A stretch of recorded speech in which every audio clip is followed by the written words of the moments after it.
Salam dayı. Salam, salam. Hoş geldiniz. Çox sağ olun. Baxırıq gözəl təbiətin qoynunda gözəl rəsmlər çəkirsiniz. İstədik yaxınlaşaq, bunu çəkək, təhsil kanalımıza qoyaq. Çok hiç olmaz. Çünkü güzellik vaktinde lazımdır onun tərənnüm etməkdə güzellik. Bu güzelliği birazdan, bir haftadan sonra inanmıram ki olsun burada. Şimdi gelmişik ki biz de bunu vaktinde tutup naturadan çekelim. Bu iş üçün sizcə dayı ən vacib olan nədir? Bu iş için birinci sevgi lazımdır. Sevgi olandan sonra da mariflənmək lazımdır.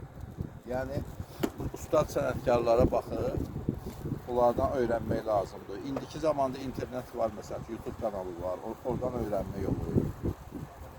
Bu akademik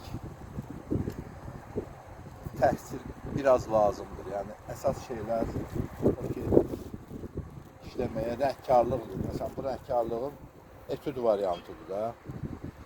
Plenerdə etüd. Plener açıq havaya deyirlər.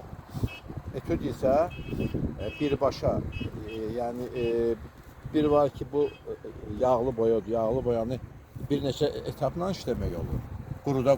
Yəni bir etap işləyirsən, quruyur, üstündən ikincini vurursan. Ancaq bu bir dəfəyə işlənmiş etüd variantıdır. Amma bu variant demək olar 19-cu əsrin ikinci yarısından başlayır. İmpresyonist rəssamlardan qalıb bu. Onlar bunu ən çox təşviq ediblər və öz işlərini də demək olar bir dəfəyə işləyir. Çünki bir dəfəyə işlənilən iş təəssürat hissi doğulur. Bütün təəssüratı əhatə edə bilir. Yəni mənzərəyə ilk dəfə baxanda sənə necə təsir edirsə, onu o cür də yudub təsvir edirsən. Amma uzun müddətli işlər də var. Məsələn, bura 2 gün, 3 gündə gəlir.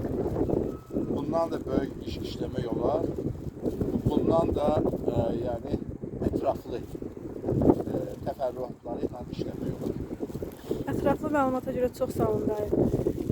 Çox böyük həvəsim var rəsmə. Ancaq belə dərinliklərini bilmirdim. Çox sağ olun, təşəkkür edirəm Çox sağ sizə. olun siz də ki, maraqlanırsınız, yəni maraqlanırsınız və işıqlandırırsınız. Çox sağ olun.